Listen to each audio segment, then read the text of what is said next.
What's up, party people? It's KeysDAN with RadioWhat.com, DJLittleRock.com, coming to you live and in living color from the Radio What studios. And this is my podcast, What Makes You Famous? It's an extension of the RadioWhat.com internet radio station that I've been running for quite some time. And if you need DJ services, where do I always send you?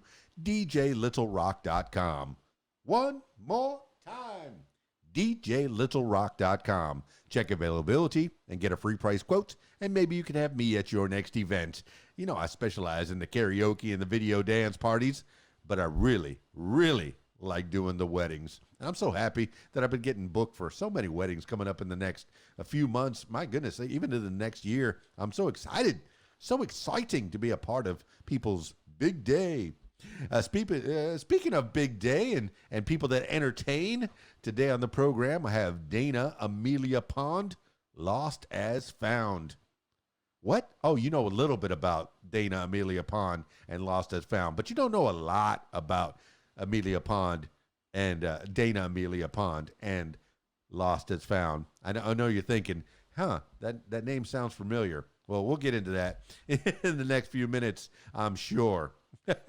This week's shows, I have one public show Friday night at the Rab in Conway, Arkansas, the Video Dance Party Karaoke Jam. Yeah, that's my regular Friday night gig. I'm so excited that I get to have one good night with the public. I know I do a lot of private shows, a lot of weddings and corporate events and birthday parties and anniversaries and all kinds of other things that need music as a background, a form of entertainment. I get to press the buttons and I get to play the music for the people. And I get to, at the Rab, I really get to shine because I get to play some of the independent artists that I've been talking to throughout the months or throughout the weeks. And so I get to talk to a lot of them right here on the podcast, on the What Makes You Famous podcast.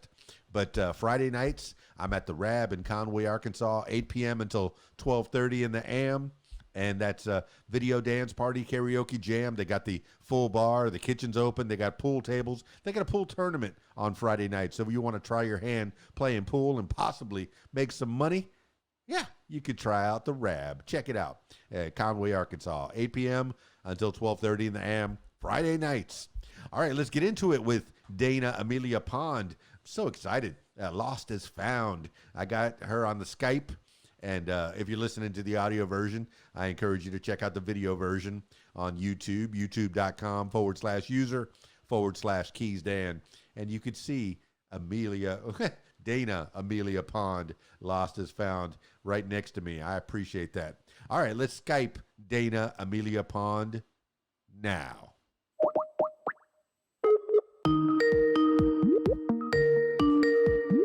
Danna Amelia Pond. As I live and breathe, what is going on? I know this is going to be a crazy one. This is going to be a really interesting one. I've been listening to your music on YouTube and watching some of your crazy videos. And I know you're a gamer as well out there in Winnipeg, Manitoba. KeysDAN here. What's up, man? Tell me about you. Tell the people about Danna Amelia Pond. Tell the people about Danna Amelia Pond. I feel like the best place to start is it is my real name. That is actually my name. Dig it. Love it. Not just a Doctor Who fan. I think Amelia Pond was one of the characters, right? This is true. That was with Matt Smith in the 2000 Doctor Who 2005 reboot. But with Karen Gillan and Arthur Burville. Amelia Pond. Yeah, but there's more to it than that. What's in a name? A rose by any other, right? But Danna Amelia Pond, give the people an idea of who you are. For the people that are listening to the audio version, they're not getting the full vibe of the video version. You can check out the room, get a little idea, a little glimpse of the space. That's way better. Of the space that is the room that Amelia Pond is in, Danna Amelia Pond. I mean, there's so much to see.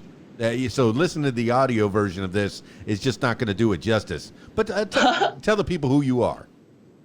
Okay, so my name's Danna, Danna Pond, and where's Pert? Pert is over there. She's still in bed. She slept in. Pert is my stuffed animal best friend, and together we are Winnipeg rock band Lost as Found. It started off as like me writing songs for my ex, and I started writing her a few songs while we were together, and then after we broke up, I wrote her another song, and she's like, it's a bit much, and you write songs for everyone that you date. And I was like, that's fair, but I've never written an album for somebody, and I wrote her an album for Christmas. It's amazing how inspirational partners can be, ex or even current partners. Mostly the ex partners seem to be more inspirational than the other. I mean, Taylor Swift most recently made a whole career out of it. But previous to that, there's been plenty of artists that have drawn inspiration from the tragic love affairs of their lives. Yeah. There's good songs, like there's happy songs, there's sad songs. If you want to like go through the albums, it started with Time and Eternity, which is the one that I wrote for her for Christmas, and the one after that was Chaos and Order, and it's like they're all concept albums, and they're all like what's the line? There's like film is little snapshots of time, and like I feel that way about songs too. They're moments. So like my recording style is generally, I heard that Dallas Green from City and Color, he does 3 takes. Like 3 live takes, and they pick the best one, and then they mix and master that so that it's still authentic and it's not overproduced. And I took that approach with my music, and then I pieced together like how I wanted the album to go. But the second one is kind of like a lot angrier. It was like the frustration, like going through the stages of grief, right? Like DABDA, like denial, anger, bargaining, depression, acceptance. And 2 is definitely more of that anger. The first one was a lot more of like the denial and depression. Goes on to Odds and Ends, which is album 3, which is like me picking up the pieces and trying to make something of that, like literally and metaphorically. The 4th album was Ouroboros, and that was like the eternal recurrence, and like you have to go through hell to get to heaven. But if you go to, they say like every sinner has a future and every saint has a past, so it kind of touched on those themes. And I got really depressed during album 4, and I tried to die. And this is part of the whole thing, is I learned a song from an angel in a dream. I woke up, I recorded it, I posted it online, and I got 2 emails in that afternoon. One was asking me for a radio interview, and the other one was asking me to be a last-minute contestant at Road to Indie Week, where I ended up getting signed. So that was that led to me headlining the Pyramid in Winnipeg, where I debuted the Lights Out show in the style of Bo Burnham, like Bo Burnham's What, Make Happy. Those really inspired me. I like the one person on stage monologuing. So the Lights Out show, it was me and Pert telling our story, and it was right after that Christmas. My uncle had died, and another one of my exes had tried to commit suicide, and I wrote her a song. And I ended up performing it and dedicating it to her during the Lights Out show. So it was very, very emotional, very moving. I have a sister beyond the bonds of blood, and she had lost her mom around the same time that I lost my uncle, and around the same time that my ex had tried to die. So there were a lot of people who came out to support that show who resonated with the music too. It was really heartfelt. And I followed that one up with Stargazer, which was more like keep holding on. Dana, there is so much to glean from that. There's so much in that to unpack. My goodness. But what I truly glean from all that is that you have a neuroscience, psychological, psychiatric. You like to, and you have a very therapeutical approach to your music. To whatever you're feeling, that's what's going to be coming through. That microphone, out of you, into that microphone, into that computer, into that hard drive. The feelings that you have, you can turn them into music, songs, something to inspire, to get across what your feeling is. I mean, people can smile, people can frown, people can laugh, people can cry, but you have that superpower that you can take what you're feeling and put it into song, put it into music, and send it out to the masses. I mean, what kind of response are you getting on the stuff that you're putting out there? I guess I'll start with, for the people who can't see the room that I'm in, they won't be able to see. But I have a tattoo on my back from. Oh, you guess I can't see that anyway. And I'll post it on my timeline on Twitter later. But I have a tattoo from Fullmetal Alchemist, and it's all about transmutation. And I don't know if you're an anime fan. I'm familiar. You can probably tell from the posters, but it's about transmutation, and I do try and transmute all of my pain, my frustrations, my rage into something productive, something that isn't just. Like there isn't a word for it, but it's all of the pain and the feelings and the emotions. I try and make them worth something, not just to me, but to anyone who can learn those lessons. I try and condense it, and I want my music to speak to anyone who's going through the same things that I went through. And part of being an indie artist is like, I don't have I know I tag Halsey and like Matthew Patrick and like people on Twitter, but I definitely don't have that kind of audience or that kind of range when it comes to my personal fan base. It's like a sad niche of people who listen to emo indie rock in the mid 2000s. They're usually like, this reminds me of everything that I loved in high school.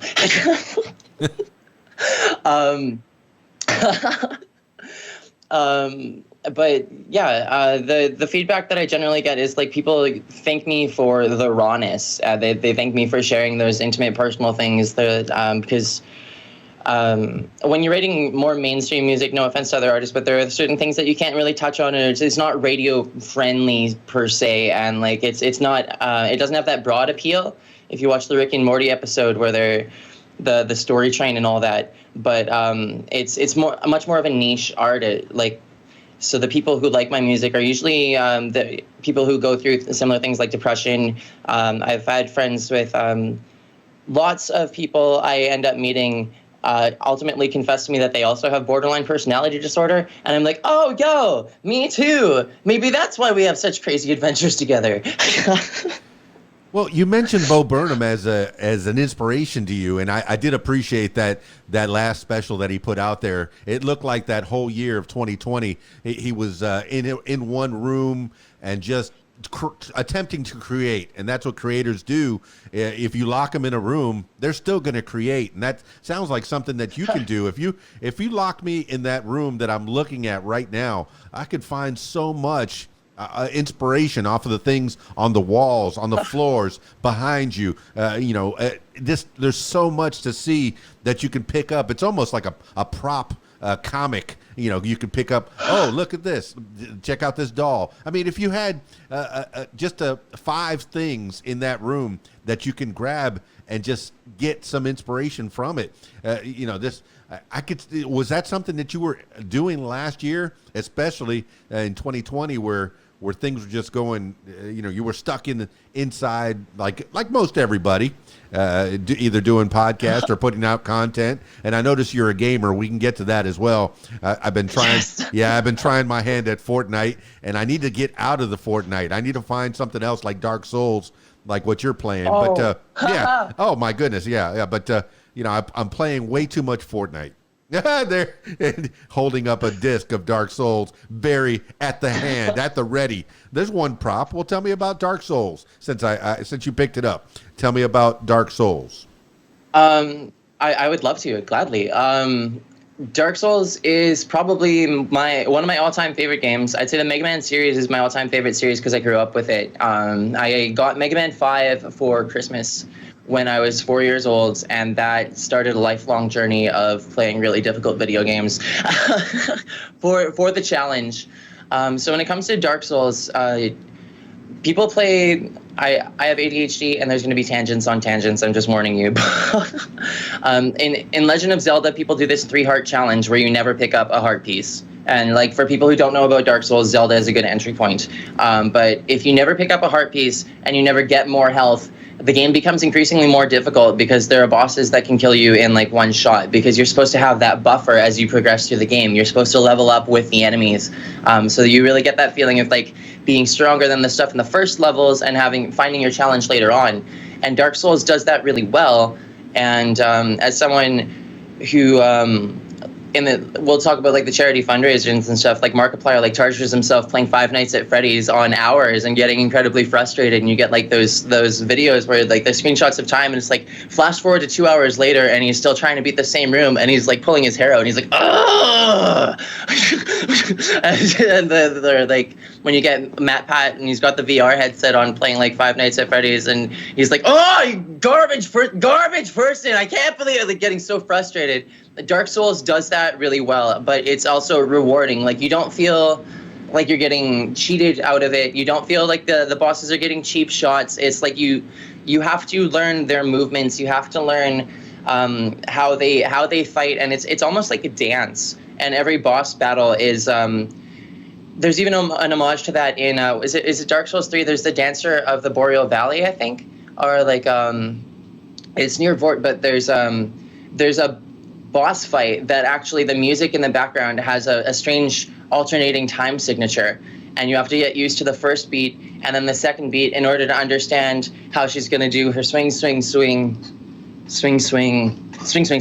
and like you have to listen to the music as you're fighting the bosses to get the feel of their motions. And it's a very, for someone who feels music, and I like when I'm writing my own music, I have those swings of emotion and like getting closer to the mic, getting louder, like and the video game very much parallels that in an intuitive way with just your thumbs. And I love the series. When I was going to school for video game design, it was one that I was playing almost nonstop. It inspired a game that I storyboarded. I called it 4 Seasons of War, and it was like a 12 by 12 grid board game with a little castle in the middle, and then in every corner you have 3 heart pieces. And the idea was you can pick like a rogue or an archer, or yeah, there was like rogue, archer, there's a mage, and there was a knight, and I had like different stats. But you'd roll a dice, and like you'd unlock a second dice, and you would progress through across the board to try and defeat the 3 heart pieces in other people's castles. And that was largely inspired. Like, I drew little cards, and to see the Dark Souls card game, I was like, oh my god, I tried to storyboard that like 7-8 years ago when I was in university, and like they made it. They've got the full production value, so like just buying that saves me the time of making a game and getting having to produce it myself. I'm a rabid fan of all things in geekdom. You see me tag KeyCon on Twitter all the time. That's a science fiction fantasy literature convention. It's one of Winnipeg's finest conventions. They've got tabletop gaming. There's something there for everybody. The Winnipeg Anime Club rents a suite. So like you can go there and just like watch anime all weekend, or play board games all weekend, or read fanfics with each other all weekend and share them. They've got panels on how to get your books published or how to get your games published. They've got local game designers who like everyone there, like it's Steve Kovalik, Munchkin. Have you ever? It's a card game, but they love all of those card games are like the Resistance and board games and stuff like that. But the KeyCon is a magical place for nerds and weebs. Well, Dana, ultimately, there's 2 different avenues you can explore off of that. When you're you can design games because you get inspired by the games that you're playing, and you have some knowledge, some schooling, some expertise in designing games. And the other thing about these games is you can develop a community. And one of the things that you're also doing is streaming online and trying to build a community. And that's something that I think I have more fun playing when I'm streaming rather than when I'm playing at home and not streaming. I don't know. Is it narcissistic that I want to be seen while I'm playing, or even just have the ability to put it out there online, and if anybody wants to watch, that's fine. And if they don't want to watch, hey, I had a good time playing the game anyway. But when I play at home alone, especially Fortnite, I'm like, I'm not doing anything. I'm not building a community. I'm not making any friends. But it looks like you are building a community. You do have people that comment on you and while you're playing, and maybe give you suggestions and give you encouragement. And maybe there's some haters as well. That comes with the social media aspect of it. Tell me about the 2 avenues. The designing a game, which you said that you started to design or maybe even finished it. You could tell me about that. And then the community that you're building with your online streaming. That's brilliant. I would love to. Okay, where to start? I promised this on Twitter, but I told people that I was going to give details about the game that I was designing. I've been working on this one. It did, like my music, come to me in a dream. I had a dream that I was playing it on a Nintendo 3DS, but it was like a game that didn't exist yet. And I clearly remember the story. So it's called Izumi's Thesis. and it's about character Kakioko Izumi, who is working for like it's a military government research facility, and there is a machine, and it's kind of Doctor Who-esque. It riffs on that, but it's more philosophical. It's never clear if you watch Dirk Gently. It's like, is it three things in one? It's like, is it a time machine? Is it a weapon of mass destruction? Is it a bomb? Is it a supercomputer? What is it? And she's the one who's programming it. And when she's almost done, she decides to steal it, kind of like Chappie-esque, like she needs to know. And the game, it's not like a battle-centric game. It's more of like a text-based story where she's standing beside the machine after like you get the person to turn it on, and they're standing there, and it goes through everything that like she's thinking about what might happen.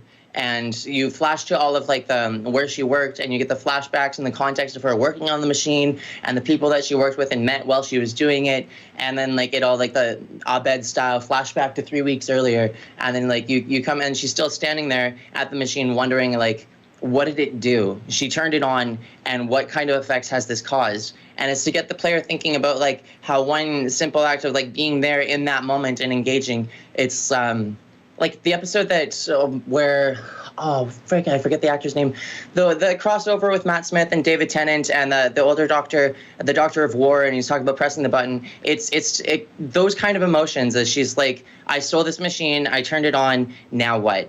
Right. And you get to see all the different branches. Yeah, I remember the War Doctor episode that when that doctor kind of got jammed in there. Is he the ninth? Is he the 10th? Does it matter? Is he? I didn't know which doctor he was, but I can't remember exactly what happened when they all three pressed that button. Did it reset everything? I can't remember what happened. I actually, it's not coming to me at the moment. I know that he was. Exactly. It's heavily implied that he was like the 8.5, like doctor, right, 8.5, and the last one that we don't talk about because he's the one who did the thing, right, the bad thing. Yeah.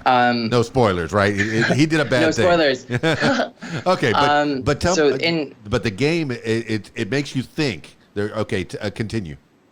Yeah, I was gonna build an RPG maker, and it was supposed to be an indie game. But part of what I wanted to do with my games is I love how Toby Fox did Undertale, and that game had such compelling characters and such a heartfelt, emotional soundtrack.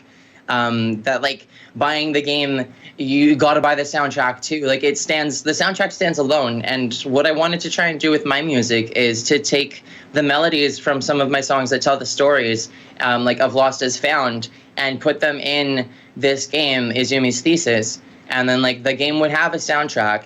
And then in the game, there would be books that are just titled Lost as Found throughout it. And I was going to build it in RPG Maker because it's a simple enough platform. I'd either do that or Unity.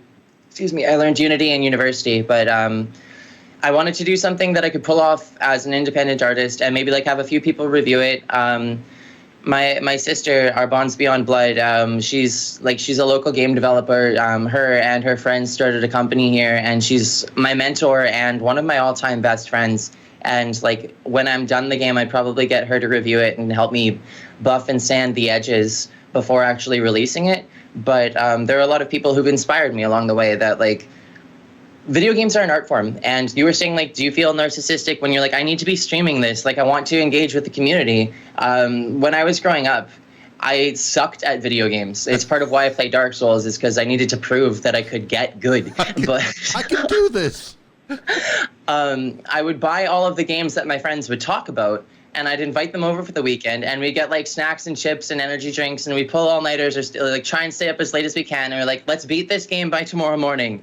And then it's Saturday afternoon, and we're like not done yet. Let's take a 2-hour nap, and let's go get some poutine, and then we'll come back, and we're gonna beat this game by Sunday morning. But it was always like an adventure, and like I'd save up my allowance money to buy video games that my friends wanted, and then I'd invite my friends over and watch them play them. So watching other YouTubers, like all of the games that I don't want to experience alone, because I've heard people talk about the stories, and it's like Keith David, like worlds within worlds. Like you want to share the stories with people. That's half the fun of experiencing them. And if you experience it alone, it still happened. It's still meaningful. It's still impactful. But when you share those kind of like turning points in games that you don't see coming with a community, and like you get that live reaction, like it's so much more intimate.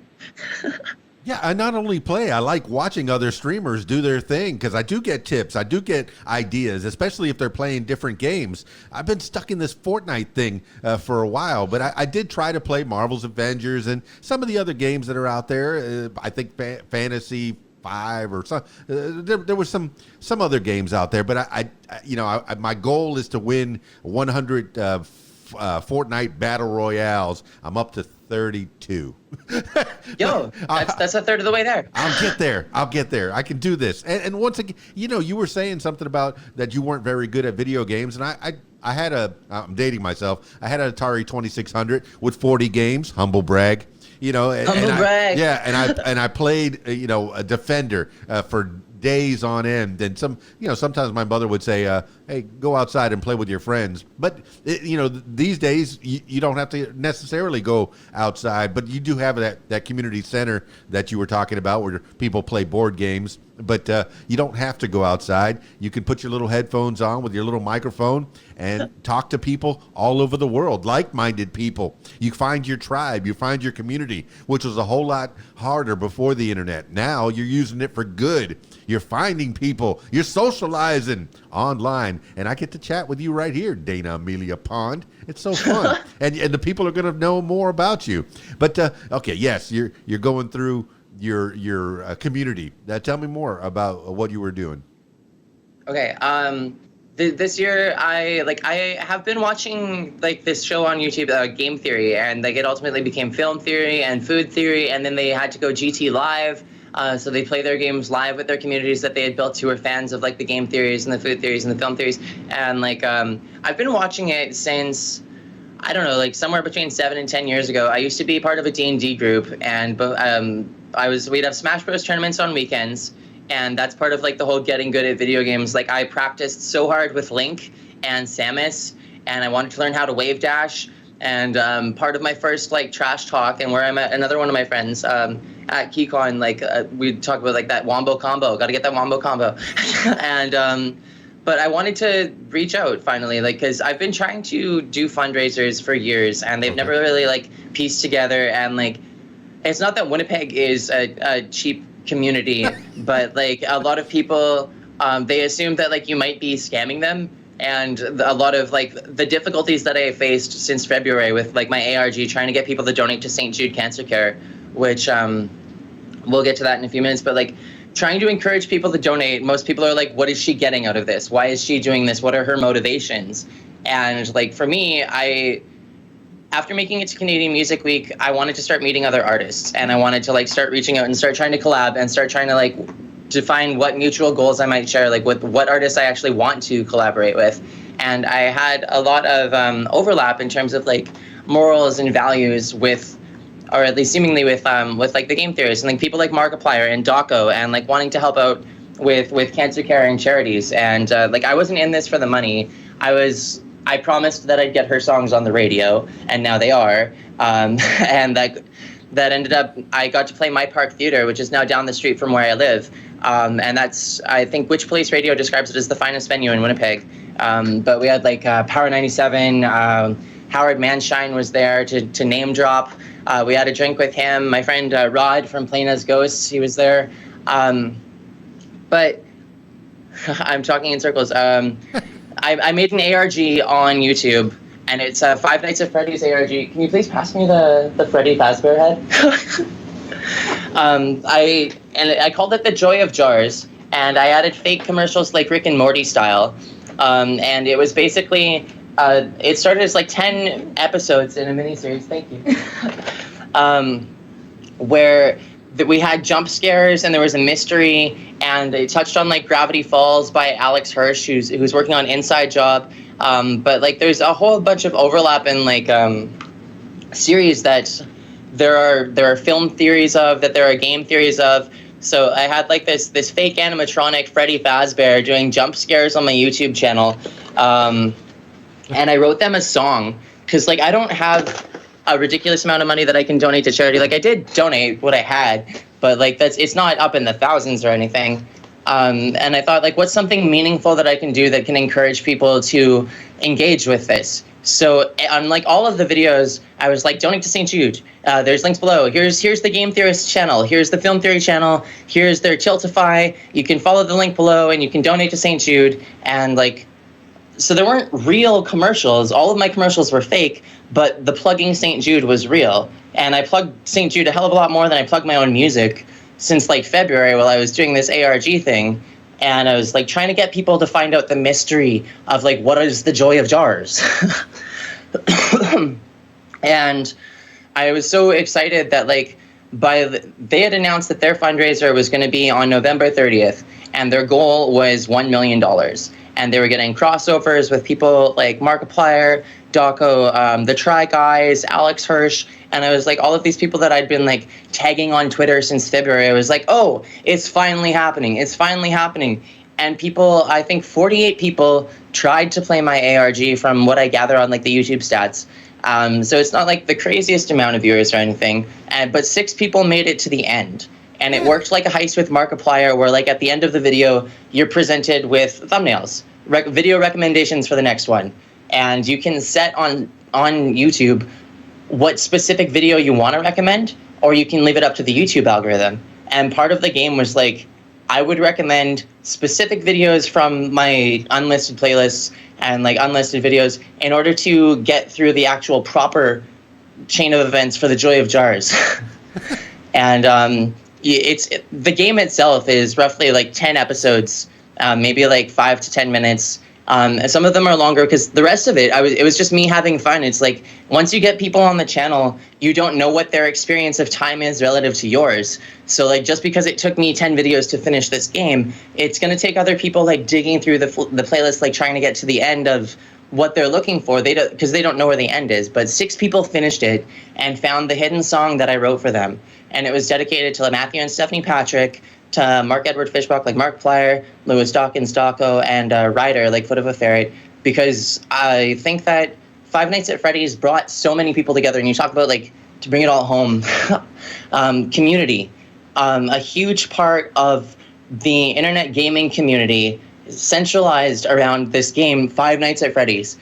And there's mystery, and it gets dark. There's like 5 dead kids, and possibly 6 dead kids. 2 of them are sharing the same dead animatronic husk of a shell. And there's like this child murdering robot inventor. And lately they talk about Phasgoo, which may or may not be the shark of FNAF, unless they actually make an animatronic shark that you have to jump over in Security Breach. But I just like the communities around those games. The fact that like that one seems to really bring everybody together, those mysteries. And I think a huge part of the fact, like the fundraiser they did for St. Jude on the 30th, it was successful. The last time I checked in, they had made it to $1.67 million in 9.5 hours. And that's all the community. That's everyone who was listening, everyone who was participating.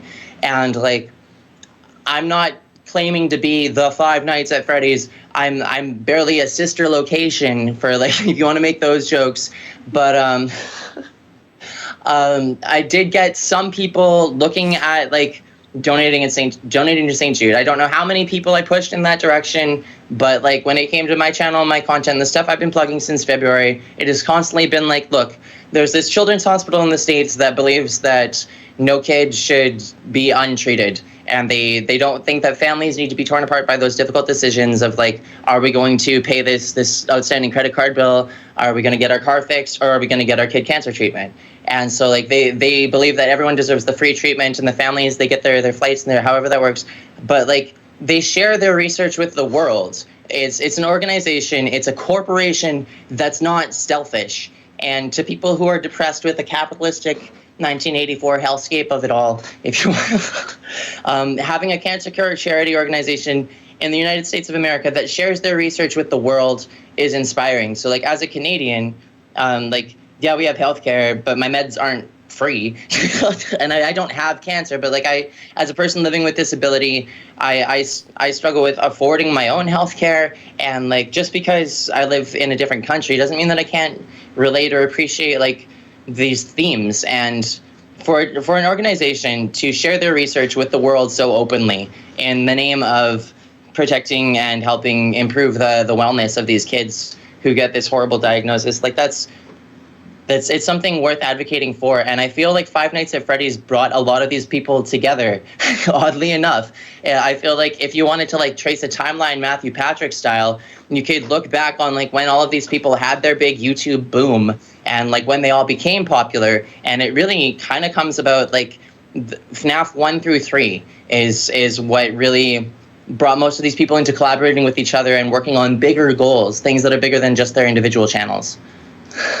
No, my goodness. I've been guilty of seeing someone doing a charitable thing, a philanthropist, and wondering whether that money is going to the cause that I think it's going to. But from what I understand, St. Jude, fabulous organization. I commend you for doing anything for them as well. But you also talk a lot about a lot of pop culture that I'm aware of because I've been to a lot of Comic-Cons, and I know that there is a Five Nights at Freddy's, and I know a lot of these characters. I played Smash Brothers, so I know who Samus is, and I know who some of these characters are, and Link and all that. But I haven't really delved into it. My 16-year-old daughter would probably be better equipped, and she's studying Japanese, and she's into the anime.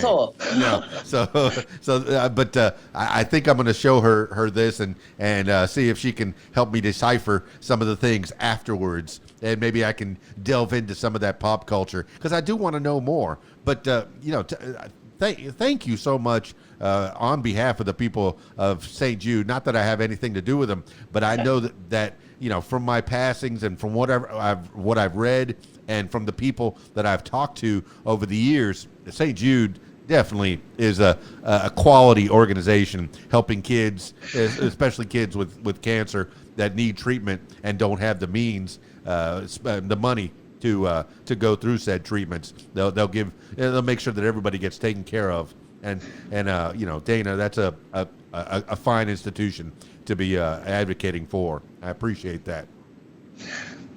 Thank you. I had a hard time deciding like what charity I wanted to plug, and it kind of all came together. Like I had been working on this since December, like the ARG that I was like, okay, so it's got to be Five Nights at Freddy's themed. These are kind of the big names in the Five Nights at Freddy's communities, but like this is the organization that they do, and like if I want to play this game, like if I want to make a game, I have to play the game, kind of. And I was like, how do you get the attention of these people? And they play indie games, they play indie horror games, and like that's Markiplier does 3 scary games, and like I think he's on episode 78, maybe 79 now, where he'll just like sit down at his computer and he'll try out 3 independent horror games. And so like I've seen Matthew Patrick and like they do the film theories on YouTube channels. So they've got like film theories on like the Don't Hug Me, I'm Scared series. They've got film theories on Salad Fingers. They've got a film theory on another YouTuber who made an ARG. And I was like, okay, so there's precedent here. If I want to like insert myself in this universe, like closed loop style, where you can just like all of the awareness of that stuff in those channels and like the Five Nights at Freddy's meta and the St. Jude organization, if I follow those rules, those guidelines, and like what they're expected to know, like when they're writing the trivia questions for their fundraisers, like how do you know what your community is?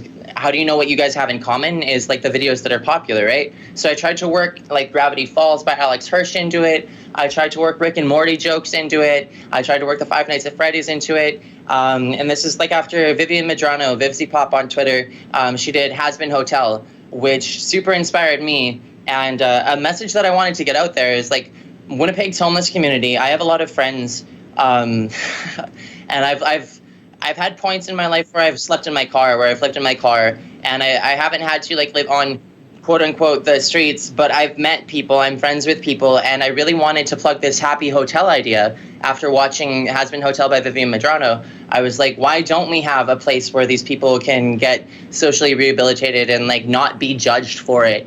And like and as of like November this year, I think it was the 21st, they announced that cumulatively Manitoba has $6 million being donated to housing the homeless and getting them shelters and like safe use sites, like supervised safe use sites, so that nobody's gonna like overdose, but like they're allowed to be there if they're on whatever they're on, and like it's okay.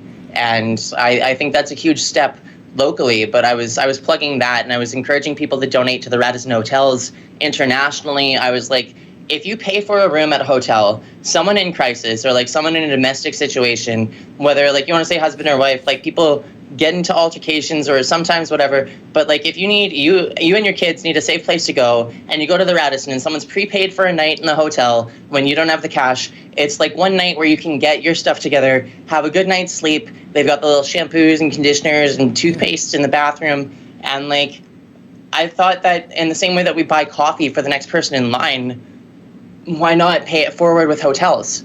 And like if you just rent, like people who can afford to travel and get their flights to different cities and stay for like a week in a hotel, what's an extra night to them? The people who already have that kind of money in their pockets.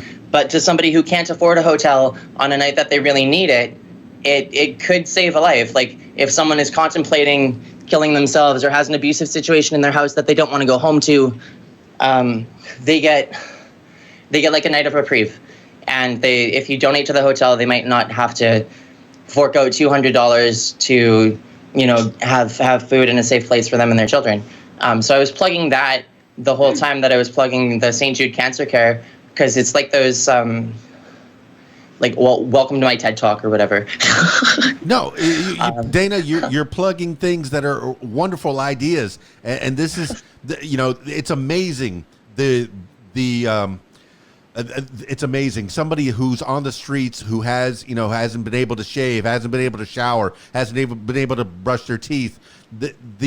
The thing that's keeping them from having a job and becoming a productive member of society could be one night in a hotel, getting a shave, getting a shower, and getting getting to feel human for one night, and then maybe it can be life-changing. One night. Yeah. Amazing. Yeah. Like a lot can happen in 24 hours. And like, if someone is on like, I don't know if you watch like Shameless. That was part of like my whole Twitter thing too. Oh my gosh. What a show. Yeah. And for people who are like going through the steps, like I didn't personally do 12 steps. I'm very individualistic hermit style, deal with my own shit myself, try not to make my problems other people's problems. But like to people who go to the 12 steps, no offense, and I'm not trying to undermine that in any way, I just say that I like going through things myself. I don't share those kind of things outside of my music. But to someone who has a sponsor and like say their sponsor's not picking up and like they're on the verge of relapsing or in a sketchy, dicey situation, or like maybe they get jumped on the way home and they just need to forget about it, like, and they've got a bad home situation that's only going to exacerbate the situation, having like the Happy Hotel Radisson thing where like they could just go to the hotel and be like, look, I need somewhere to stay.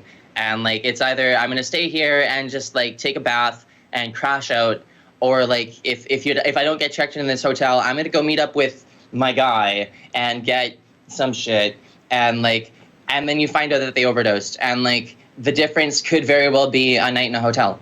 Yeah. And like, it might seem simple, but like, it's really worth paying it forward to like, if you can afford to stay in a hotel for a week, rent an extra night and be like, if somebody needs it, just at the front desk, like at the reception's discretion, let somebody stay in the hotel for an extra night. Like it's already paid for. Yeah. I was listening to a podcast when the CDC was trying to help with Ebola in Africa years ago. And they were trying to get some people that in this one little community in somewhere in Africa where some of them were on drugs, on heavy drugs, nothing like not aspirin, but heavier drugs.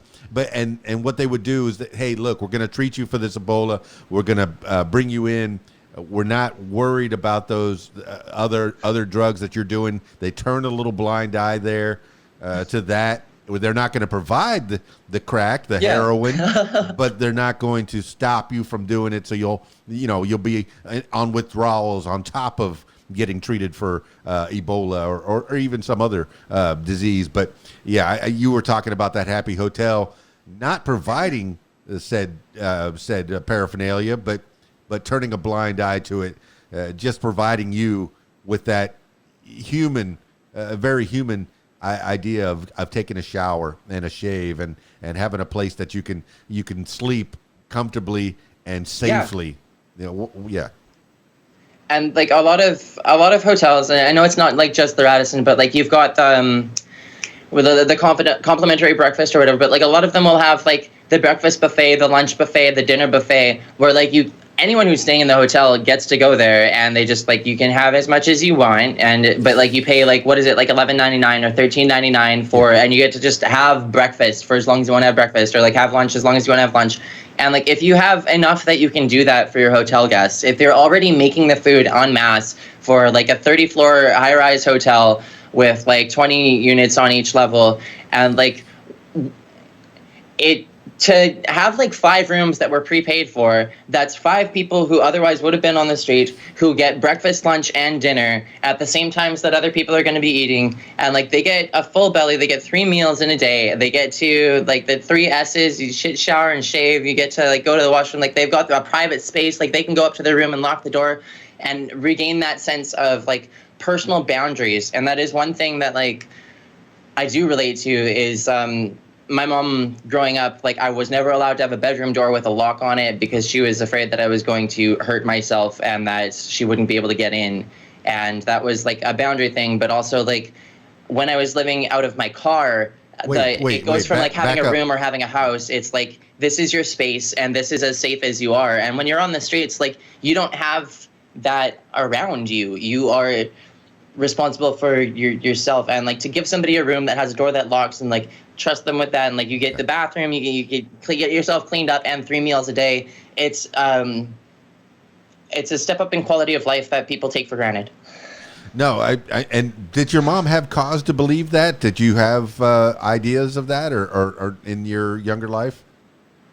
That's a lot of my music touches on that, but okay. Basically there was a conspiracy that like it was suggested to me when I was very young. Like my dad died when I was 5, and it was suggested to me that it was a suicide. And part of my black and white thinking, borderline personality disorder splitting stems from that fracture, if you want to say. But there's like a version of Dana who believes that people can just die, and it was sad, and he was a great person, and I tried to like honor that, and I put myself through school with my orphan's pension and like scholarships. I was my high school valedictorian. I was always trying to like make up for that and make him proud of me. But there was the other part, like the dark Dana or the evil Abed in like the darkest timeline, where like I believed that. Did you have a goatee? Did you have a goatee on that one? Okay. Where like it took me a really long time to reconcile the idea of my dad killing himself. And at this point, like I've had enough mental health problems myself, I've had enough attempts myself, and I've had enough friends who've tried. I am very blessed that I haven't had any friends follow through with it, but I have had people call me from near bridges or while they're overdosing and or like using substances, and they're like, "Hey, I'm trying to die tonight," and I'm just honored that they feel and know that they can come to me and that I'm not going to judge them. It's like the kind of things that like you don't tell your teacher or your parents. I have friends who are like, I can't tell my family this, but like I'm in a really dark place and I might do something dumb tonight. And I'm like, okay, well, do you want to hang out? Do you want to come play video games? And they're like, I'm really fucked up right now. I'm like, I'm not going to judge you. I just want to make sure that you don't die. Yeah, it's amazing how much attention people that attempt suicide will get, but the people that tell you, hey, I'm feeling depressed, they hardly get any attention at all. They get shunned sometimes. I'm not feeling too good. I feel depressed. Oh, I don't care. You know, but kick yourself in the butt. But if they attempt suicide, I'll get some attention. Don't do it. Don't do it. That's going a little too far. Give me a call or give Dana a call. You know, if you're having ideas of suicide or ideations, and of course, give the suicide hotline a call as well. They're equipped.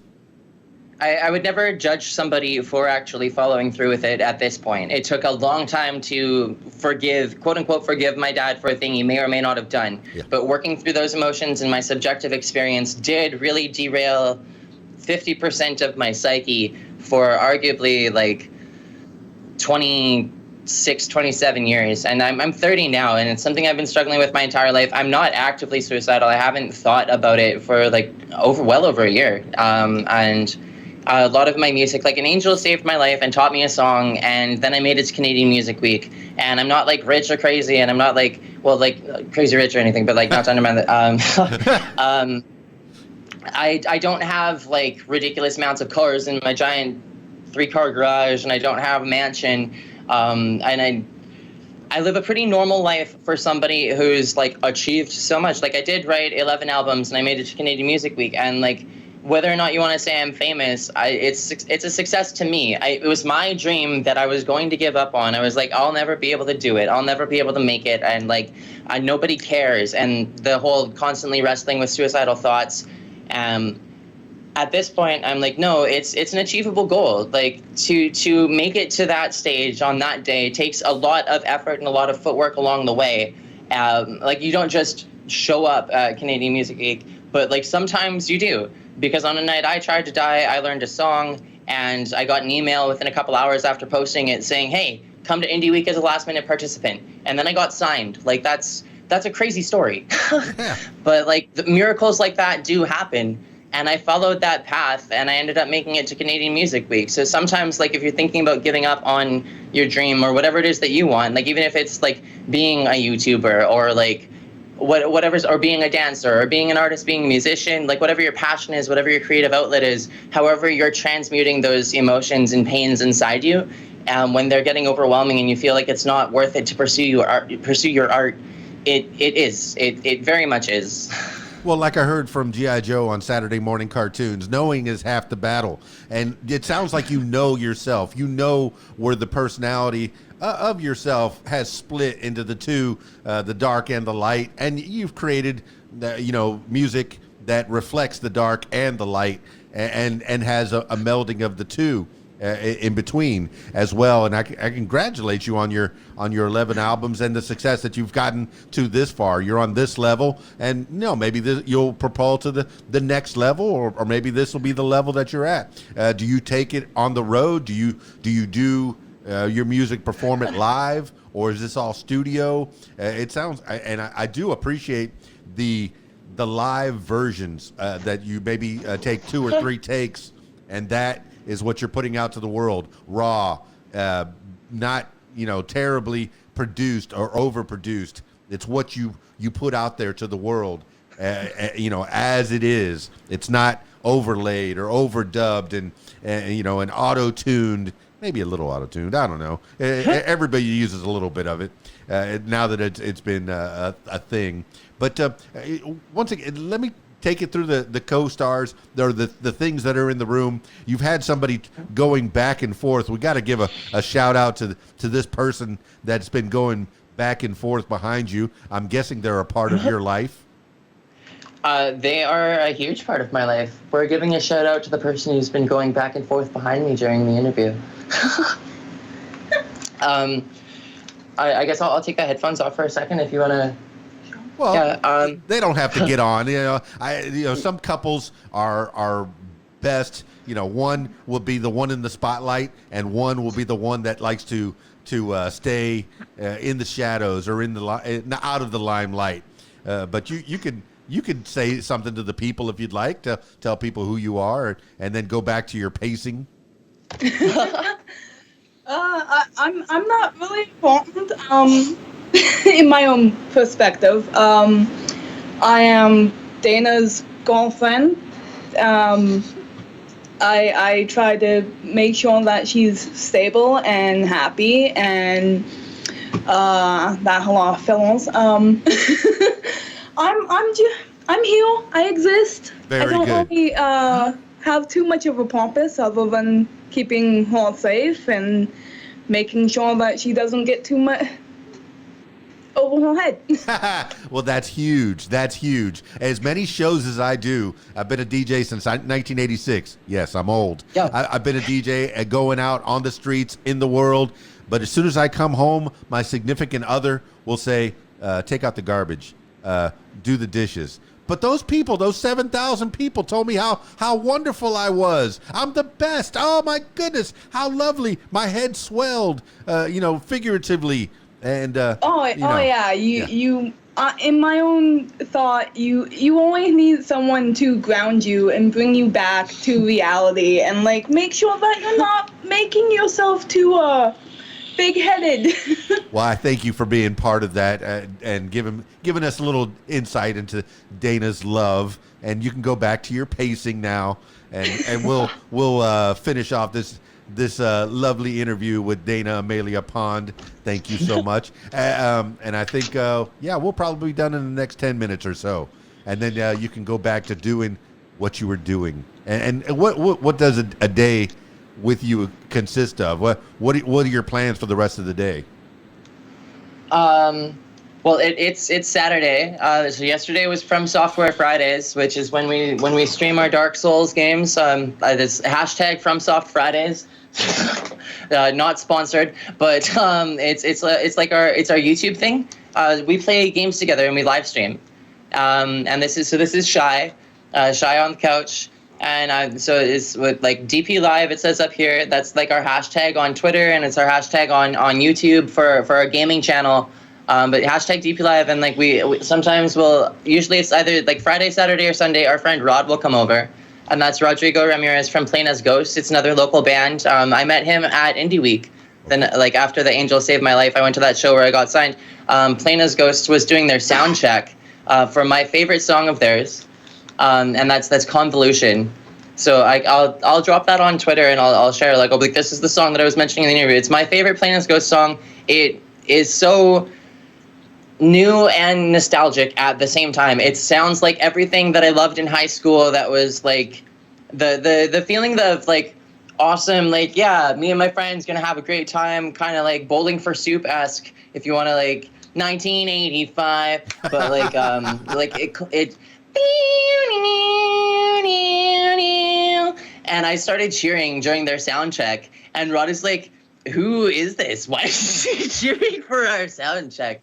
And then like we ended up getting like free drinks for performing as artists, so we ended up like meeting at the bar and talking, and he's like, were you the one who was cheering during our warm-up? And I was like, yeah, that was me. And he's like, who's that?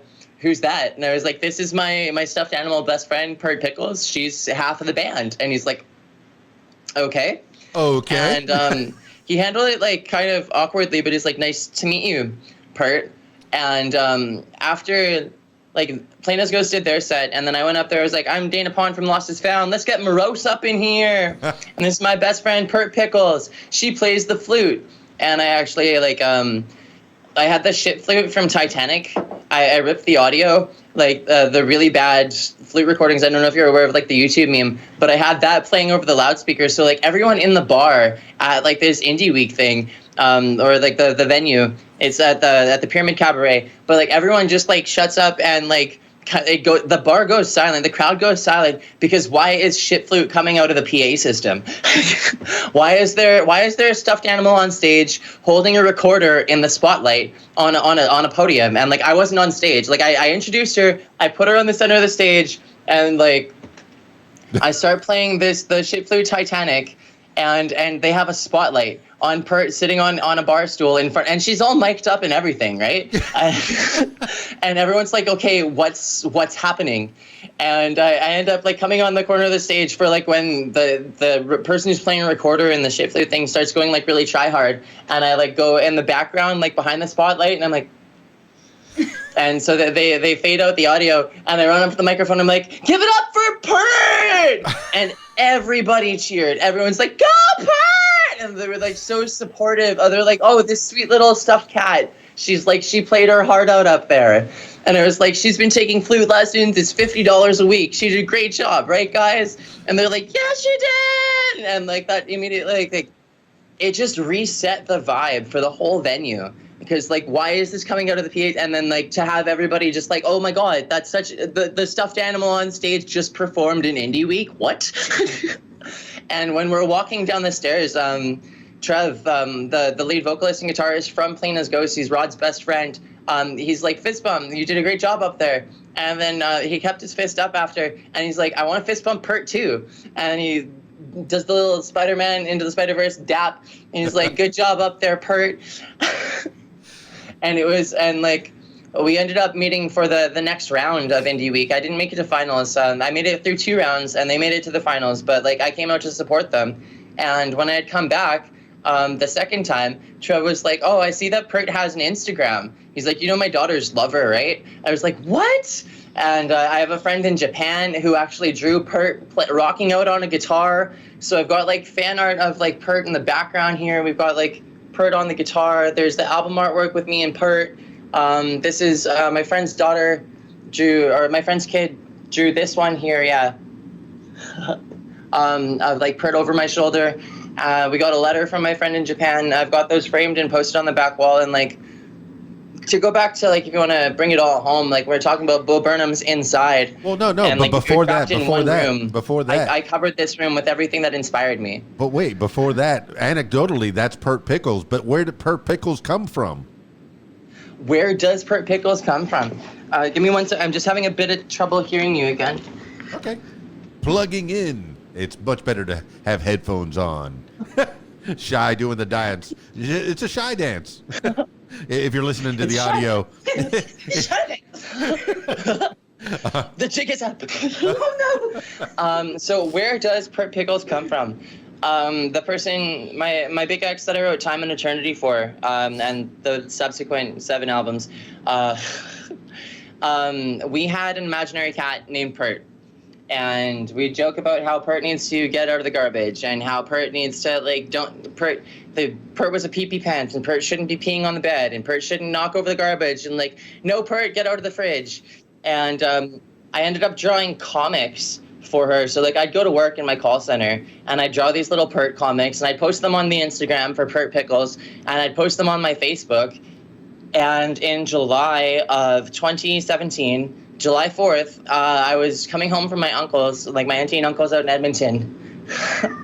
And we stopped at a gas station in Swift Current and I went in to get myself a drink and they had a TY Beanie Babies stand in the they had a TY Beanie Babies stand in the gas station, and just the center of the room, there's Pert sitting at the top of this little tower, looking at the doors, just waiting for me. And I saw her little eyes, so golden and so hopeful, and I started crying. I broke down and started bawling in the gas station, and I bought her, and I adopted her, and I got out to the car, and I'm like covered in tears, and my mom is like, "Why are you?"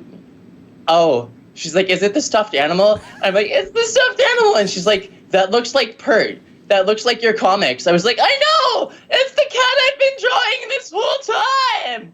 She's real!" And my mom's like, oh my God, Dana. And I'm like, "She's real!" So I'm on like my mobile data in the car from Swift Current. And I've got like pictures of me crying with this little stuffed animal. And I was like, "You guys, she's real. She's real. I found her. I met her in Swift Current." And people were like, "Oh my God, that's Pert. That's like the cat from your comics." I was like, "I know, she's real." It's amazing origin story to Pert Pickles. Your co-star, your amazing co-star, Yes. Lost as Found. Danna Amelia Pond. Let's wind this thing down. Bring it home. Thanks for giving me a little piece of. I always think of Winnipeg, Manitoba being a frozen wasteland, a frozen tundra in the middle of Canada, just north of I guess Wisconsin or Minnesota. Just somewhere, somewhere along that county line. You don't even have I was expecting a Canadian accent with a lot of boots. And but I got nothing. I got just a nice, wonderful person sitting in front of me. In fact, a couple of people in front of me on the video, and I appreciate every bit of your time. And I do want to talk to you as time progresses, as things happen. You can come back on the What Makes You Famous podcast and chit chat with me, because I've had a blast chatting with you. But I do want you to give shout outs to people. I know throughout this you've been giving credit where credit is due. Giving shout outs to the people that have helped you along the way. Shy being definitely not one of the lowest on the poll, one of the higher people on that poll, and Pert Pickles. She's our co-host. Shy is the co-host of our YouTube channel on like #DP Live. It's me and Shy. Like yeah. You've got. I've seen it. It was sorry to cut you off. Like you've got the whole game theory, food theory, film theory thing we're talking, and they went GT Live, and it's Matthew and Stephanie Patrick on the couch. And for this fundraiser, this ARG, I planted like the seeds for what could be a game theory, because it's an ARG and you've got the Freddy Fazbear stuff and like what happened and like how much of this is the game. You've got the food theory because like to promote it, we used food pictures of KFC chicken sandwiches covered in poutine. And it's the Junior Canadian Chicken Sandwich. It's the official sandwich of Winnipeg rock band Lost as Found. It's you get a spicy chicken sandwich, and you can either get the vegan one, like the plant-based burger, or you can get the regular chicken sandwich, but you put poutine on it. That's a Junior Canadian. That's how a Junior Canadian makes their sandwich. So you got a food theory there, the game theory for the ARG, and the film theory is like who, quote unquote, like who is Dana Pond? Because like we cycle through the characters, and like the idea is that I was possessed by Bill Cipher from Gravity Falls, which was that Dorito. that evil Dorito. But yeah, to give people the credit where credit is due, like it's hugely inspired by game theory, food theory, film theory, GT Live. We paralleled that on our channel on YouTube, like as a formula. The game The Joys of Jars plays a lot like a Heist with Markiplier. It's not nearly that quality, that caliber. It doesn't have like that level of scripting and stuff. It was a tip of the hat. It was an homage. It was like in the style of, and it was all to encourage people to donate to St. Jude, which is generally like, I don't know if it's the official charity of the theorists, but I mean, they 1.67 million as of November 30th. And I think this is their third time doing it. And if you tally the first, the second, and this time around, that's like, I think it's either just above or just shy of $6 million that they've gathered, like with the community, the Five Nights at Freddy's fan community. Because I think the first one, like they were all playing FNAF together, but so like all of those people inspired me, and like I didn't think that I was gonna be headlining the community at any point, but like to just like be adjacent to it and to encourage people to work towards the same goals, to be a part of that was huge to me. It gives good feelings, if nothing else, that you're helping other people. We're supposed to be on this planet helping each other. You take care of yourself, you make sure that you're in order, and then you try to help somebody else. And this is a wonderful thing that you're doing, Danna Amelia Pond. It's no small feat. Now I have to go figure out. I have to go watch Five Nights at Freddy and get involved in that. Gravity Falls. I'm in it. I'm in it all the way. Yes. I identify with Zeus, of course. He's my guy. He's my guy. You've given me so much to ponder, so much to dig into, so much to find out more about. And I'm so happy that we found out more about you and what makes Danna Amelia Pond and Lost is Found the person that you are. I appreciate you coming on here. Any other shout outs for the people? And then I always finish these things off with last words for the people. So if you want to give some last words after you give some shout outs, we will finish this thing off. Okay. So some final words here is, I'm not entirely sure what people when people finally started paying attention to this on Twitter. There was a lot of me trying to find out like, how do I get people's attention to donate to St. Jude and for this fundraiser and stuff. And there was the whole Halsey Mega Man X / Nico fan fiction, which I thought was brilliant and hilarious.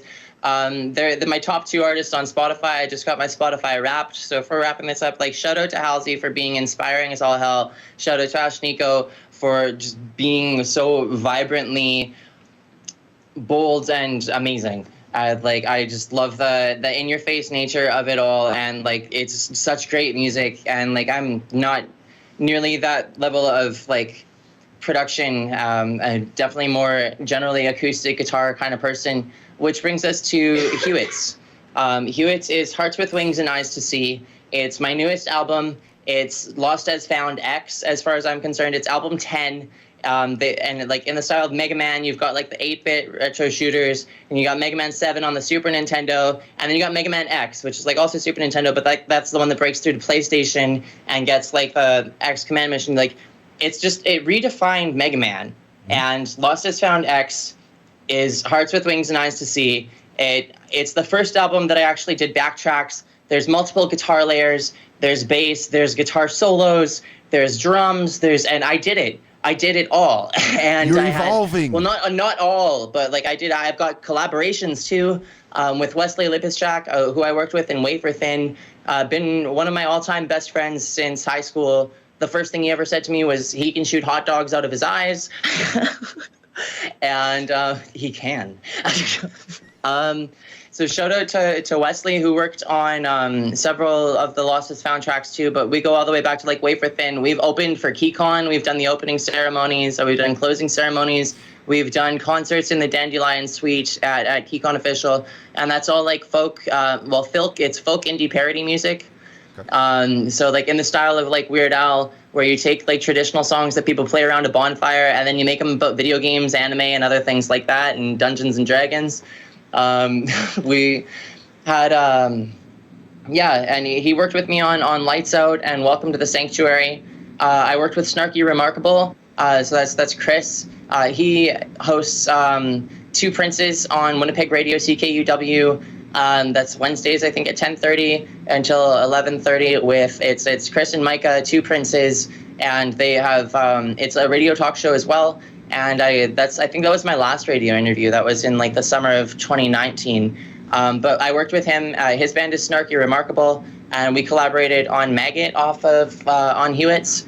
And so that's I've been plugging my whole stuff like to go with the Halsey Mega Man X Nico. I said that like Hewitt's is to Lost is Found. What Ichlip, I don't know how they pronounce it, is to, like If I Can't Have Love, I Want Power is to Halsey. Like Halsey had their albums and their journey and their story, and then they've got If I Can't Have Love, I Want Power, which like ties their whole journey together in this epic like HBO brilliancy. But like as far as like my journey and my arc, if you want to go Dan Harmon, Justin Roiland here, my arc as Lost is Found kind of all culminates with Hewitt's. Is Hearts with Wings and Eyes to See is the Lost is Found story with full production value. And it's not just a sad person with an acoustic guitar. No offense to my origin story or where I come from. I've had people be like, Dana's like not big band kind of atmosphere. Like you've got, but at this point, like Lost as Found, we've headlined a show, we've headlined the Pyramid,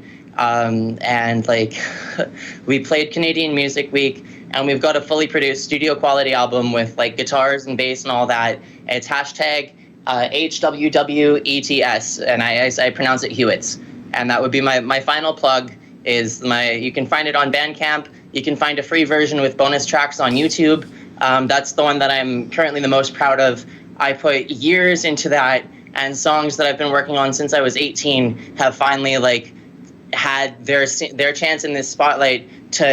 I spent the time with them and mixing it all in Logic Pro and like getting them sounding the way I wished they could sound 12 years ago.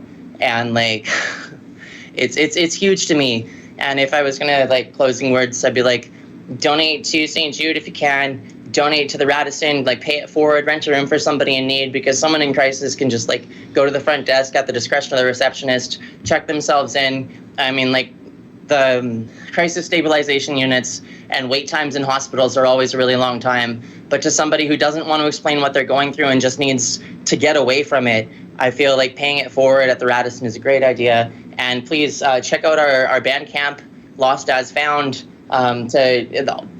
It's the money goes straight to me if you wanted to actually support me that way. I try and cut out the middleman as much as possible. You want to donate to Radisson, just rent a room at the Radisson. You want to donate to St. Jude, you do it yourself. You can go to Tiltify or whatever, and I mean the money goes to them and it goes to kids, and the research is shared around the world. And if you want to support me as an artist, please check out my Bandcamp. That way the money goes directly into my wallet, and I don't have to worry about paying like subscription fees for artists on Spotify or like however many Deezer platforms are. Like, it's not free to host your music places, and I don't know if people know that, but as an indie artist, it's very expensive. Like, you think paying for Netflix monthly and paying for Spotify monthly and paying for Disney Plus, like, you also have to pay those with the premium for the platforms that host your music as an artist, and then you have to pay for ads on top of that. So the biggest way that I promote my stuff is just word of mouth. I think we've only scratched the surface of you, Danna Amelia Pond. Lost is Found. How do people get a hold of you? How do people find out more on your social medias, and how to and what collaborations and what other avenues do you want to explore? If they slip into your DMs, what do you want them to ask you about? If someone messaged me and said, "Do you want to work on a song together?" The answer would be a resounding yes. I generally don't super leave. I can't fly. I got shot in the ear with super soakers by my cousins when I was a kid, and airplanes really, really hurt, and it feels like my skull is going to explode. I went for an MRI once, and they're basically my psychiatrist and the hospital's theory is that like the pressurization in the airplane had worked its way like through my eardrums and my eustachian tubes, and that I had like air pockets in my brain causing muscle spasms. So if I'm gonna do a show somewhere, if I was gonna go on tour, I'd have to do it old school and get like a tour bus. But otherwise, if people want to come see me play live in Winnipeg, or if there are other artists who actually want to come fundraise, like I am more than willing to open for like at any of my favorites who come here. Like I got to meet Emily Haynes, who pulled me and a few other people up on stage for Dreams So Real. So I've still got like the lyrics sheet. I'm gonna grab that because we got video. Yeah, we got video. People on the audio, check out the video. So I had this framed. The glass broke during our most recent move, so I keep it in a special box under my desk. But this is signed by Emily Haynes and the rest of Metric, and it's the lyrics sheet from when I was pulled on stage and got to sing Dreams So Real with Emily. Serendipitously, I now live down the street from the Park Theatre where I played Canadian Music Week, and I was standing there with Shai reminiscing about that night that me, Rod, and Terry from Terry and the Belmonts, we were having a drink with Howard Manshine. So me and Shai are standing up front having a smoke, and I got a text message from Emily herself, like Emily Haynes of Canadian rock band Metric, and she had checked out my covers because I have a couple of Metric covers on YouTube, and I have one Metric cover of Gimme Sympathy on the radio in at least Winnipeg. I had to sign a release. I don't get paid for it because it's not my song, but she had listened to it and said like, good job. And it meant so much that she actually like took the time to listen to an indie artist and to like give any form of feedback. I was honored. But yeah, if anyone wants to come play the Bell MTS Center, what are we even calling now? The Bell Iceplex. It's like the arena downtown. You want to play like more indie shows? Like I would do the Burton Cummings. I would love to do the Pyramid again. I would love to do the Park Theatre again. But yeah, if bands are in town and they want to play with Lost As Found, you can email me at either lostasfoundband@gmail.com or laf.productionsllc@gmail.com is like for my studio where like I mix tracks and stuff. So if someone wants me to like mix or master a track for them, then email LAF Productions. If you want to play a show with Lost As Found, then lostasfoundband@gmail.com. What's your website? What's your socials? Social is on Twitter, it's @X Lost As Found X. On Facebook, I'm Danna Amelia Pond, but you can also search Lost As Found. You can search Pert Pickles, and you can search LAF Productions. They're all on Facebook. I narrowed down my Twitter, mostly due to frustrations and emotional outbursts during the coordination of all of this. I used to have an official band page. I was trying to do the crossover stuff. I was working on the ARG, and then I did the food theory, film theory, game theory, DP Live homage, and there was just too many levels to it, and it was all bleeding together. So it's just, I condensed it. It's @X Lost As Found X on Twitter, and like that's where you find me. And that one can't get verified. My personal one is Danna AM Pond, for Danna Amelia Melody Pond. All right, let's get to it. Last words for the people. Danna Amelia Pond, Lost As Found. This could be words to live by, something you heard a long time ago, maybe a mantra that you wake up with every morning, or just whatever pops into your head at this moment in time. Danna Amelia Pond, Lost As Found. Last words for the people. Last words for the people. My name is Danna Pond. This is my best friend, Pert Pickles, and together we are Winnipeg-based indie rock band Lost As Found. And as always, you can catch us in the next episode of DP Live. Well, there you have it, party people. Wasn't that cool? Wasn't that great? Oh my goodness, so much pop culture, so much information, and what a nice person. You know, in all, giving to other people. That is where her lot in life is. Yes, she creates music. I love it. You know, that's fantastic. Danna Amelia Pond, Lost is Found, and of course, you know, Pirtles, Pickles, Pickle, Pirtle, the kitty cat. As part of the show, an imaginary friend that became real, all in all, and became a part of the Lost is Found show. You know, I encourage you, if you're ever in the Winnipeg area, Manitoba, out there in Canada, I need to get up there north of the border and catch one of these shows. It just to say that I've been north of the border. I really haven't been out of these United States. Really, maybe I stepped foot across the border when I was in Canada. When I was in Texas, I got Canada on the brain. When I was in Texas, I kind of stepped my foot over from El Paso into, Juarez? I guess you could put your hand through the fence and technically you're in Mexico. I don't know if you can still do that. That was years and years and years ago. I think there might be a wall there now. A wall. Build a wall. No, don't build a wall. Build bridges. That's where I want. Ooh, did I just get political? Maybe a little bit. Oh my goodness, such a pleasure to meet Danna Amelia Pond, and of course Shy, part of the weekly show. Catch them out there in their DP Live. They're playing video games, and encouraging you to give to charity, to give to not just St. Jude. St. Jude is a wonderful place, but if you found a reputable place, if you have a little extra, if you have the means, give. Give. And the Radisson Hotel, what a great idea. If you're staying 5 nights, give that extra 6th, and you may change a life. I'm not saying you may change a life. You will change a life. Sometimes all you need is a shower. Have you ever worked a full day and just you're grubby from 8 hours or 10 hours of work, and coming home and taking a shower makes you feel like, human again, quote unquote, human again. And imagine doing that for somebody who hasn't taken a shower in a month, in a week, in a month, in a half a year, hasn't had the dignity of having a bath and a place to sleep, a warm bed. Could you imagine how much your life would change if you haven't been had the comforts of a home?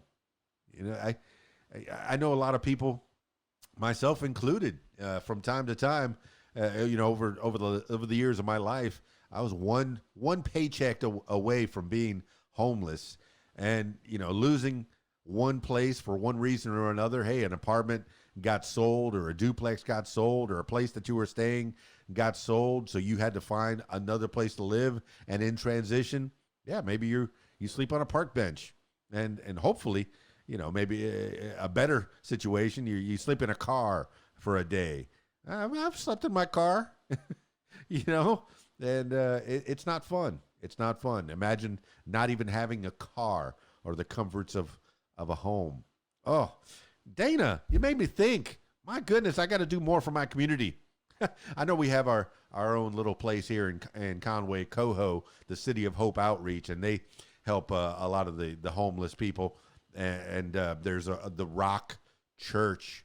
It's a lot of people hear the word church and go, "Oh, it's church," but no, this place, it's very community oriented here in the center of Conway. And they help a lot of people. You drop your clothes off there. You drop your canned goods off there, and clothes and food, and you help people. You help people of your community. So I'm sure you could find a spot in your community that's doing, the work that needs to be done. You take care of yourself, and then you try to help somebody else. Danna Amelia Pond, dang it, you made me think. I appreciate that so much. And I hope you and your Lost is Found just keep going forward, ever forward, skyrocket.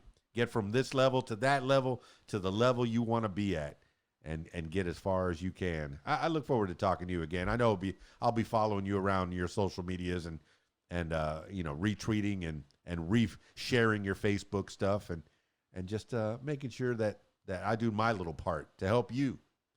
Thank you so much for helping me on this program, on this What Makes You Famous podcast. Thanks for being a part of it. Now, if I'm turning my attention to you, would like to tell your story, I encourage you to give me a call, 501-470-6386, or email KeysDAN@AOL.com. There.